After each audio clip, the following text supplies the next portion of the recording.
வணக்கம். முரளிக்கண்ணன் என்கிற முரளி பெருமாள். அனைவரும் நலமா? நடந்த சட்டசபை தேர்தலிலே யாருக்கும் பெரும்பான்மையற்ற முடிவு கிடைக்கப்பட்ட காரணத்தால் விசிக தலைவர் திருமாவளவன் அவர்கள் முதல்வராவது வாய்ப்பு நழுவி போனதை பற்றிய கருத்து. திராவிட முன்னேற்ற கழகத்தின் தலைவர் ஸ்டாலின் தலைமையில் நடந்த கூட்டணியில் அனைவருக்கும் சம்மதம் என்றுதான் அறிய வருகிறது. அடுத்து தமிழகத்தில் என்டிஏ கூட்டணிக்கு தலைமை வகிக்கும் திரு எடப்பாடியார் அவர்கள் வகையிலே சிவி சண்முகம், எஸ்பி வேலுமணி அவர்களின் கருத்து பிரகாரம் திரு எடப்பாடியார் ஒருவரை தவிர மற்ற அனைவருக்கும் சம்மதம் என்றுதான் தெரிய வருகிறது. அனைவருமே சம்மதித்ததாக கூறப்படுகிறது.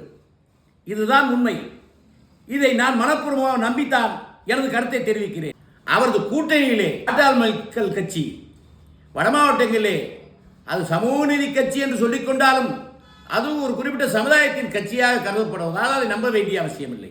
அடுத்தபடியாக அந்த கூட்டணியிலே வெற்றி பெற்றிருக்கும் நீலகிரி தொகுதி சட்டமன்ற உறுப்பினர் அது இந்த மதச்சார்பற்ற கூட்டணிக்கு தேவையே இல்லை. தற்சமயம் பெரும்பான்மை பெற்றிருக்கும் அதிக இடங்களை பெற்றிருக்கும் திரு விஜய் அவரது தாவேகா கட்சியிலே 108 என்று வைத்துக் கொண்டாலும் அவரது ஒரு எம்எல்ஏ பதவி ராஜினாமா செய்யப்படுகிறது.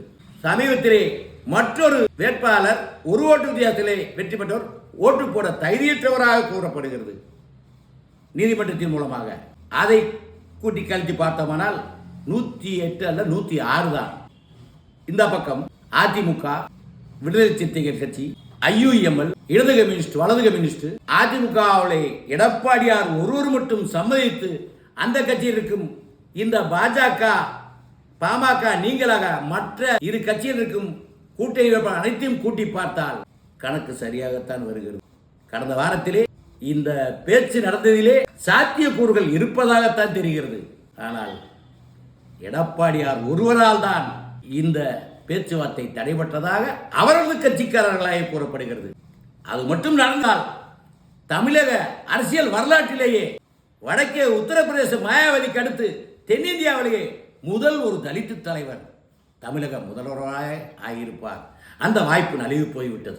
ஒருவேளை முன்னர் சொன்னது பிரகாரம் எடப்பாடியார் அவர்களும் சம்மதித்து திருமாவளவன் அவர்கள் முதல்வராகும் பட்சத்தில் இதற்கு ஏதேனும் தாவேகா தலைவர் திரு விஜய் அவர்கள் ஒரு எதிர் நடவடிக்கையிலோ அதை எதிர்த்தோ செயல்பட்டிருந்தால் அப்போது விளங்கி இருக்கும் இந்த நாட்டுக்கும் நாட்டு மக்களுக்கும் அவரை ரசித்து நேசித்து ஓட்டு போட்ட வட மாவட்டங்களிலே இந்த தலித் சமுதாயத்தை சேர்த்த இந்த மக்கள் நமது அண்ணன் திருமாவை முதல்வராக ஏற்க மறுக்கும் இவருக்கா ஓட்டு போட்டோம் என்று அவர்கள் நேசித்து நேசித்து விசிலுக்கு போட்ட ஓட்டை வருந்த துவங்கி இருக்கும் நிலைமை உருவாகி இருக்கும்.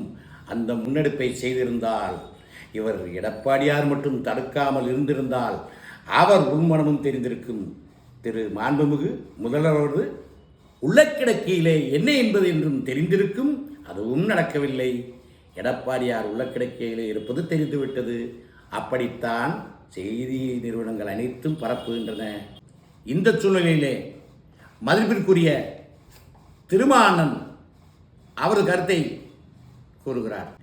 ஒரு தலித் தலைவரை முதல்வராக இருக்க இந்த சமூகம் தயாரில்லை என்று அவரது கருத்து. ஆனால் திருமாவர்களே சட்டம் தெளிவாக இருக்கிறது. இது அம்பேத்கரின் சட்டம். இந்த சமூகம் தயாரில்லை என்று பிற்படுத்தப்பட்ட மக்களையோ மிகவும் பிற்படுத்தப்பட்ட மக்களையோ தயவுசெய்து திருமாவளவன் அண்ணன் அவர்கள் சந்தேகப்பட வேண்டாம். நாங்கள் தயார், தலைவர்கள் தயாரா என அறியவும் தயார். உங்கள் முதல்வர் பதவிக்கு முட்டுக்கட்டை எனும் குழந்தையை பெற்ற தாய் யார், தந்தை யார்? அதுபோன்ற முட்டுக்கட்டை குழந்தைகளை பெறவிருக்கும் தாய் யார், தந்தை யார்? மேடை பேச்சு பேசும் தலைவர்களே ஜாடை செய்து ஒதுங்குகின்றனர். வாடை காட்டிலும் வறுக்கும் வெயிலும் வாடு மக்கள் என்ன செய்வர்? வேஷம் போடும் தலைவர்களிடம் விடை கேளுங்கள். நல்ல சந்தர்ப்பம் நழுவிவிட்டது. கள்ளக்கூட்டணிகள் கைகளில் விட்டது. இதுதான் நடந்தது. முதல்வர் பதவியில் அமர்வதற்கு விசிக தலைவர் திருமாவளவனுக்கு என்ன தகுதி இல்லையா? ஓர் குற்ற வழக்கு உண்டா? குடும்ப வாழ்க்கை உண்டா? குற்ற துணை உண்டா? உனக்கென குடும்பம் உண்டா? அத்துமீறி என்றாய். அம்பேத்கரை நீ மீறியதில்லை.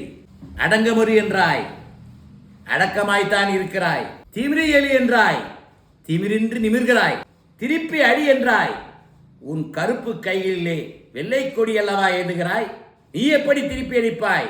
திருப்பி அடி என்றாய். உன் கருப்பு கையிலே வெள்ளை கொடி அல்லவா ஏந்துகிறாய். அனைவரையும் அணைத்து செல்ல வேண்டும் என்று. வெள்ளை உள்ளம் கொண்ட கருப்பு தமிழனே, நீ நேற்று வெளியான கருப்பன் அல்ல. ஆம், நீ நேற்று வெளியான கருப்பன் அல்ல, 60 ஆண்டுக்கு முன்பே வெளிவந்த கருப்பன். ஆதி பிளவனைத்தையும் அரவணைத்து செல்ல நினைத்தாய். உன் உறவனைத்திலும் ஓட்டை விழுந்து, அது வெளியே 1000 ஓட்டு விழுந்து அது நாட்டை விழுங்கிவிட்டது. இதுதான் தற்சமயம் இந்த நாட்டின் நிலைமை. வணக்கம்.